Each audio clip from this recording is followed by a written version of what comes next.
Boa noite a todos. Queria começar por agradecer o convite para estar aqui esta noite e ter a oportunidade de dizer aqui algumas palavras e, obviamente, convidaram-me na minha função de constitucionalista e, portanto, falaria sobre os 40 anos da Constituição, que considero que foi uma ótima ideia terem associado essa comemoração a mais uma comemoração do 25 de Abril. Se relativamente ao 25 de Abril comemorar 42 anos é relativamente pacífico, todos nós esperávamos que fosse assim e comemorar muitos mais. Relativamente à Constituição, se nós tivermos em conta o caráter polémico, controverso, a querela constitucional praticamente existiu desde o primeiro momento em torno da Constituição de 76, era difícil imaginar, na altura, que nós pudéssemos estar hoje a comemorar os 40 anos desta Constituição. Uma Constituição aparentemente tão controversa e tão visionista, digamos assim.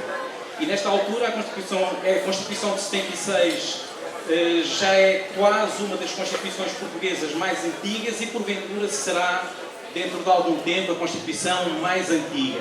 É verdade que se pode dizer que isto só é assim, isto é, que a Constituição só subsistiu porque foi substancialmente alterada, porque não é a mesma Constituição.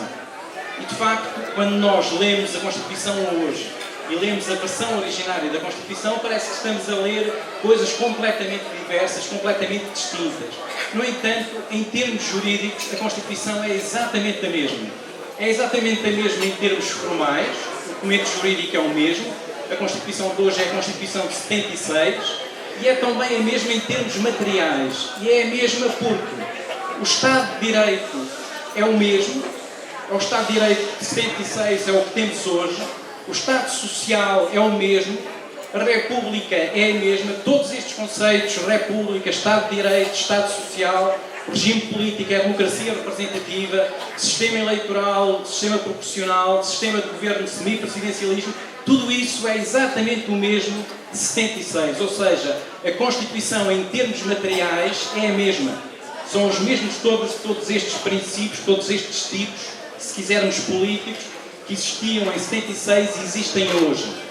Em todo o caso, mudou substancialmente uma parte da Constituição. E era precisamente a parte que dizia respeito, como toda a gente sabe, aquelas referências à transição para o socialismo, para a sociedade sem classes, poder democrático dos trabalhadores. Simplesmente essas mudanças foram mudanças profundas, em termos práticos, em termos jurídicos, não têm uma consequência real. E não têm uma consequência real porquê? Porque os tribunais não aplicam, nem aplicariam nunca esse tipo de fórmulas. Isto é, eram fórmulas que estavam na Constituição, mas não são suscetíveis de resolver casos jurídicos. Um juiz não pode decidir um caso com base numa norma desse tipo. Portanto, em termos políticos pode ter significado tudo isso ter desaparecido da Constituição, em termos jurídicos não teve consequências. E por isso podemos dizer que a mudança, que aparentemente foi profunda, em termos jurídicos não foi. A Constituição é a mesma.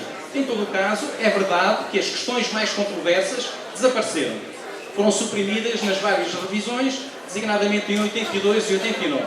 E então, se foram suprimidas, podemos perguntar porquê a Constituição, que sofreu essas profundas transformações, continua ainda a ser tão polémica no sentido de ser tão atacada e tão responsabilizada, e aquelas propostas permanentes de revisão constitucional, todos nós conhecemos, de tempos a tempos, lá aparece uma pessoa na primeira página do Diário de Notícias, a dar uma grande entrevista, sem revisão constitucional não vamos lá, depois aquilo é esquecido, passado um tempo vem outro, isto é, parece que a controvérsia não cessa em torno da Constituição. Porquê? Perguntar-se-á se ela já sofreu essas mudanças. E aquilo que eu diria é que poderá haver duas explicações para isso. Por um lado, ignorância. Pura e simples ignorância. Isto é, grande parte das pessoas fala sobre a matéria e que muito convictamente propõe essas tais revisões constitucionais, não faz ideia nenhuma do que está a falar. E a prova é feita quando se pergunta a qualquer dessas pessoas o que é que alteraria na Constituição, não são capazes de mencionar um único artigo, uma única alteração. Nenhum deles. Toda a série de pessoas que andam nos jornais e nas televisões a propor a famosa revisão constitucional não é capaz de indicar uma única norma que pudesse alterar, que tendesse a alterar. Portanto, uma das explicações será essa, por isso simples ignorância. A outra é o reacionarismo. Um conservadorismo muito reacionário, que diz respeito sobretudo aqui àquela parte da Constituição que respeita ao Estado Social e aos direitos sociais. A Constituição portuguesa hoje pode-se dizer que é uma Constituição idêntica a qualquer Constituição de um Estado de Direito moderno, de um Estado de Direito contemporâneo. Não faz diferença nenhuma. A Constituição portuguesa é igual à Constituição brasileira em termos materiais, à Constituição brasileira, à Constituição sul-africana, à Constituição de muitos países de leste, no sentido de quê? No sentido de que a Constituição hoje está resumida, está sintetizada àquilo que é essencial, que é, de um lado, a organização do poder político, com um certo sistema de governo, do outro lado, consagração dos direitos fundamentais. E qualquer Constituição é isto. Qualquer Constituição, em qualquer parte do mundo, em qualquer século, desde o século XVIII até hoje, é a garantia de direitos fundamentais e organização do poder político. O que é que acontece relativamente aos direitos fundamentais? É a Constituição portuguesa igual às outras? De certa forma, quando a Constituição apareceu, não. Em 76 era muito diferente, era uma Constituição pioneira. Porquê? Porque enquanto as outras Constituições limitavam os direitos fundamentais aos direitos de liberdade, a Constituição portuguesa foi a primeira a equiparar os direitos sociais aos direitos de liberdade e considerar que os direitos sociais, relativamente à dignidade da pessoa humana, nesse papelinho está a citação do primeiro artigo da Constituição que diz que a República Portuguesa se baseia na dignidade da pessoa humana. A dignidade da pessoa humana tanto exige direitos de liberdade como direitos sociais. A Constituição portuguesa é a primeira, porventura, na Europa e no mundo, a fazer essa equiparação. Hoje já não é assim. Hoje, qualquer Constituição que seja feita, num Estado de Direito dos nossos dias, acolhe os direitos sociais como a Constituição portuguesa acolheu. E, por exemplo, a Carta dos Direitos Fundamentais da União Europeia, portanto, subscrita por todos os países com que estamos na União Europeia, consagra exatamente também isto. Direitos fundamentais são direitos de liberdade e direitos sociais. E, portanto, o que é que leva todas estas pessoas, se a Constituição portuguesa em nada difere das outras Constituições, a continuarem com esta, digamos, com esta pressão sobre a Constituição, com esta vontade de alterar a Constituição? A razão é esta. Não toleram esta equiparação, esta elevação dos direitos sociais a direitos fundamentais. Não toleram a ideia de um Estado social inclusivo, com direitos sociais universais e não apenas para os povos. Todas essas ideias não são, a direita não consegue assumir, não se resigna a aceitar essa ideia que, no fundo, já não é especificamente portuguesa. E, no entanto, não é capaz de confessar isto. Isto é, apesar de ser assim, apesar disto ser o grande motivo que leva a direita a continuar a distanciar-se da Constituição, não podem reconhecê-lo. E não podem reconhecê-lo porque é óbvio que um partido político que se apresentasse às eleições a dizer que queria suprimir os direitos sociais e queria suprimir o Estado Social, não tinha sucesso.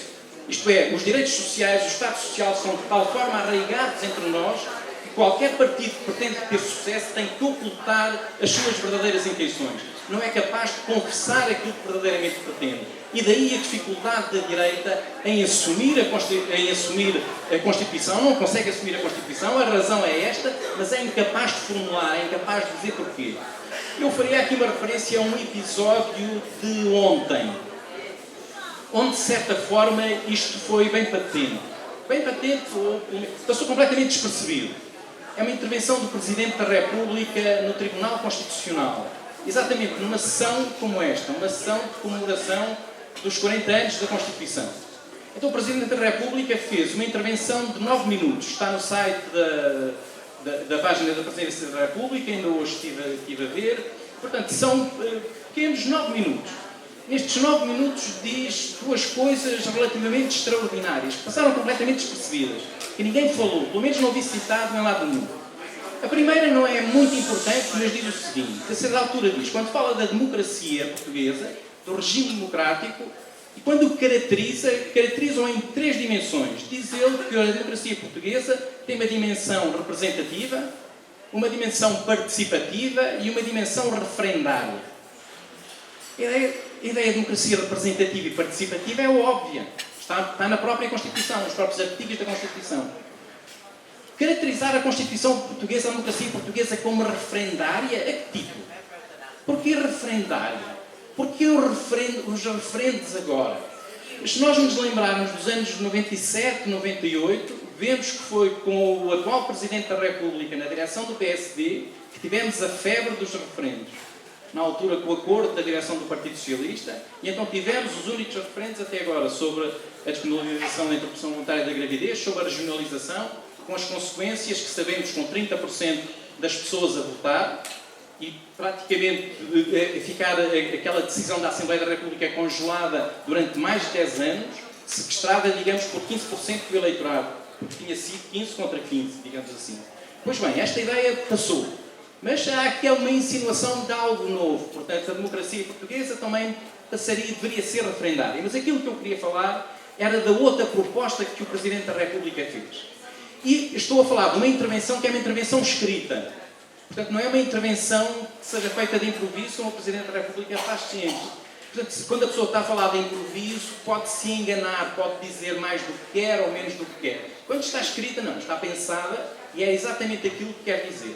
Então diz o Presidente da República nessa intervenção, diz que saúda ao Tribunal Constitucional, umas vezes esteve de acordo com ele, outras vezes não, mas diz ele que o Tribunal Constitucional se viu nestes últimos anos abraços com a dificuldade de ter de resolver aqueles casos difíceis unicamente através daqueles princípios constitucionais estruturantes: igualdade, proporcionalidade, dignidade da pessoa humana, segurança jurídica, proteção da confiança. E, portanto, dizia o Presidente da República que isso era mau. Ter deixado o Tribunal Constitucional abandonado a resolver casos unicamente com estes princípios. E então o que é que sugere para uma futura revisão constitucional? Para uma futura alteração? Que ele diz, mais cedo ou mais tarde, terá que ser feita. Diz o seguinte: tal como agora temos consagrado na Constituição o estado de exceção político, que é aquelas situações de necessidade, estado de sítio, estado de emergência, portanto, aquelas situações em que os direitos fundamentais podem ser suspensos, situação extraordinária, nunca tivemos. E então diz ele, tal como dizia ele, tal como temos esse estado de exceção política na Constituição, talvez fosse bom, ou será necessário dizê-lo, consagrar também o estado de exceção financeira, o estado de emergência financeira. Ou seja, a ideia que em situação de dificuldade financeira, em situação de dificuldade económica, se deveria verificar um paralelo com aquilo que acontece com o estado de sítio. Ou seja, direitos fundamentais também poderiam ser suspensos. Obviamente que estes direitos que poderiam ser suspensos não podem ser outros senão os direitos sociais. E, portanto, a proposta de revisão constitucional que o Presidente da República faz é uma proposta de possibilidade de suspensão de exercício dos direitos sociais em situação de emergência financeira. Como nós estamos permanentemente em situação de emergência financeira e continuaremos, isso significava que aquilo que é o grande óbvio ao reconhecimento da direita da Constituição, é o facto de reconhecer os direitos sociais, seriam de certa forma ultrapassados desta maneira. Isto é, através da suspensão do exercício dos direitos sociais. Uma proposta destas passou completamente despercebida. Era algo que era proposto por muitos constitucionalistas, meus colegas, nestes últimos anos, quando diziam, mesmo que sem haver este Estado, que a Constituição não devia ser aplicada, que estava suspensa, que estava derrogada por causa da necessidade económica. O Presidente da República agora propõe que isto se traduza, seja traduzido em revisão constitucional. Ou seja, para concluir, de facto, não podemos esperar que a Constituição portuguesa, mesmo sendo uma Constituição que hoje em nada difere da generalidade das Constituições dos Estados de Direito, não podemos esperar que a direita portuguesa se reconcilie com a Constituição. E, de facto, é tarefa da esquerda continuar a defesa da Constituição, não como Constituição de esquerda, que não é. É uma Constituição de Estado de Direito, é uma Constituição de Estado Social. A esquerda não deve reivindicar a Constituição como seja uma coisa sua. É uma Constituição nacional, é uma Constituição de Estado de Direito, mas só a esquerda é capaz de defender e, por esse facto, a esquerda tem a responsabilidade de continuar a defender nos próximos anos. A continuar a defender a Constituição, bem como o Tribunal Constitucional. Porque muito, a Constituição são fórmulas, são normas, no fundo a Constituição é aquilo que o Tribunal Constitucional disser. E daí as expressões a que assistimos nos últimos anos sobre o Tribunal Constitucional. E, portanto, também a defesa do Tribunal Constitucional tem que ser feita pela esquerda. Não é uma instituição de esquerda, é uma instituição de todos os Estados de Direito, mas tem também que ser a esquerda a defender o Tribunal Constitucional. Também algo parecido com o que se passa com o 25 de Abril. Tal como nós estamos aqui hoje e não vemos reuniões de direita a comemorar o 25 de Abril, estes valores, os valores da liberdade, da justiça social, da democracia, são valores nacionais, têm que ser defendidos pela esquerda e espero que a esquerda os continue a defender nos próximos anos.